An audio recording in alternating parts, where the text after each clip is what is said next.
Welcome to part 3 of a 3-part review of the Parnis GMT Batman.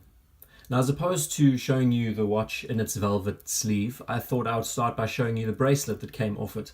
I feel like this is the back section of the bracelet, and I just thought I'd go into a bit of detail showing you what the quality control is like and how it looks in general. So, first thing you should notice is that the end link, though it's considered solid, has 3 sections to it, and the most telltale sign is when you look underneath, you see that there are actually 3 parts to the bracelet as opposed to one piece. This makes it a lot more affordable to manufacture these solid end links. It's not a deal breaker, it's just a small piece of trivia. The overall bracelet, the quality is very good. There's no rattle to it. You look on the inside, the center links are solid, and you can also notice that there is a fair bit of play in a few sections. We're talking 1/4 of a millimeter tolerance, so I mean, you can't always get it right. Very good value for what you're getting. And just to close off, here is the here is the clasp that, as I did mention, has a thicker side than a top. So what happens is when you close it, it's a little bit difficult to do, but it's not a deal breaker. And on the inside, we have a very well milled machine.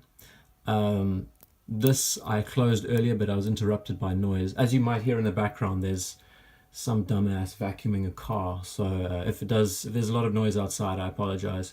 I have to try and motor through this video. So the clasp is very good, very secure, and the quality is excellent. And in contrast, I thought I'd show you some of your standard.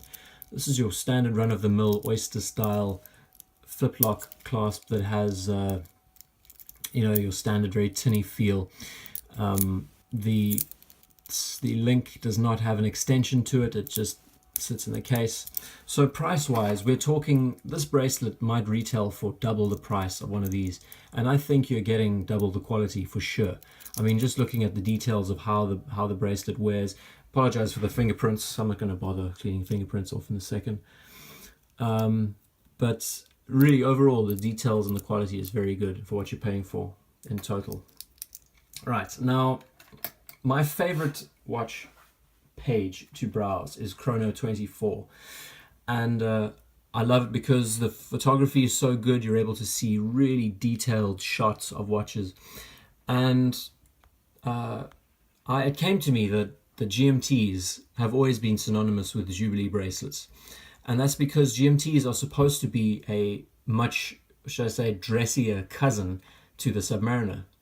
Now, along the way, Rolex phased out the Jubilee bracelet. I would say in the latest renditions of their models, they haven't introduced the watches on Jubilees. The reason why, I think, is because it's cheaper. It's actually cheaper. Rolex does a very good job at cutting costs when it comes to selling watches at retail. So the Submariner, we know it's synonymous with the oyster bracelet. I think I would search one for you, but it'll take too much time. We know the Submariner is synonymous with an oyster bracelet.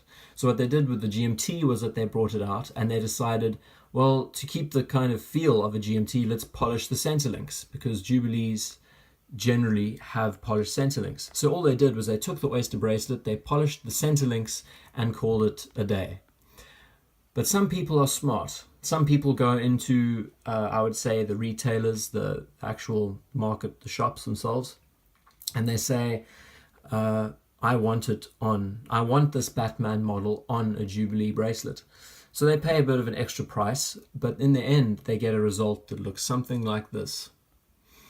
And it is superb. I think the watch looks so much better. The presence is so much nicer.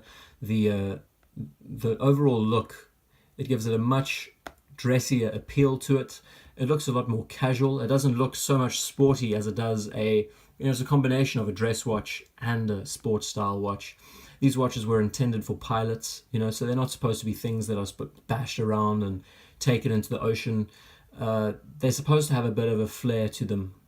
So I subconsciously remembered I have a Jubilee bracelet, and I thought, well, since the last video was spent covering the end links and how I hated them, let's make a change. So I have something interesting to show you today. Now, before I get into all the details, I first should show you the watch and then go into how I made this work. So here is the Parnis GMT Batman on a hollow end link Jubilee style bracelet.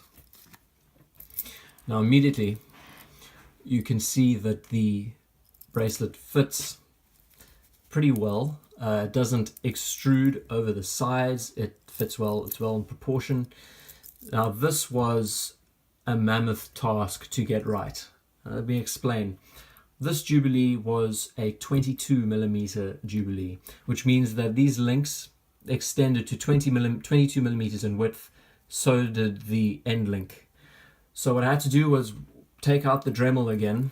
And for some of you who've been watching me know that me and my power tools, not always the best things to put in my hands. As you've watched my Steinhardt video, you notice what I've done to it. So what I had to do was I had to remove 2 segments of the Jubilee bracelet in order to allow it to fit within the case. As you see, the bracelet now fits inside the case and doesn't touch the lugs on the end, as well as taper down the size of the 22mm end link. Now you might say to yourself, well, ID guy, why didn't you just spend 20 or 30 pounds and just get a 20mm Jubilee? And to that I say, make the best with what you have. That was my answer. So what else? I took the reason why this Parnis bracelets in pieces is because I took the modern Oyster bracelet clasp and put it on the Jubilee at one stage and tried it on. Now the fit was very secure, but it just felt so bulky. It just did not feel as comfortable as it should on the wrist. The overall mass was just too much when it came to the balance overall. And I think when you want to wear a Jubilee, you want comfort, and this comes in bucket loads. So yeah, I mean, it just looks stunning. It's such an attractive looking watch now. It really speaks to the Jubilee loving GMT wearer. Oh, I'm not finished yet. In order to get the end links to fit, I had to bend the spring bars as well, because the height difference didn't allow for the spring bars to fit normally. You might notice that it looks a little bit flared. I should actually crimp these down a little bit. But overall, it fits very well. The bracelet is superb.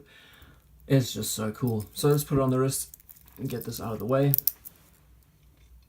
First and foremost, it now fits my wrist properly. The end links don't extrude over the edge of the case. The bracelet actually has some conformity to it around the wrist, which is a very welcome change. It's superb. It's something that I have enjoyed wearing so much lately because the comfortability factor really outweighs all the other details. I mean, Jubilees are very well known as bracelets that are extremely comfortable, and this just goes to show. So in general, in the final closing thought section of the video, I thought I'll just cover the final thoughts. And what else need I say about this watch? I think it's excellent value for money. I think you're paying for something that is extremely accurate, extremely well made. The case is by far the most well made portion of the watch, which is something that you'll appreciate when you have it in your hands. But having it on a Jubilee just changes the game completely. It's no longer just your run-of-the-mill Batman GMT. It now has a bit more flair to it, and I don't think this bracelet is going anywhere. It's staying on this watch for a very long time. So thank you very much for watching this section of the video. I'm going to be doing, the next section is going to be the infamous Jeanneau Ocean Rover versus the Parnis GMT, and I'm going to compare and contrast the two, looking at the bracelets, looking at the super case as opposed to the vintage style case. I'll be going into all those details. But as of right now, I'm just going to enjoy this in its current state, and I'll catch you in the next one.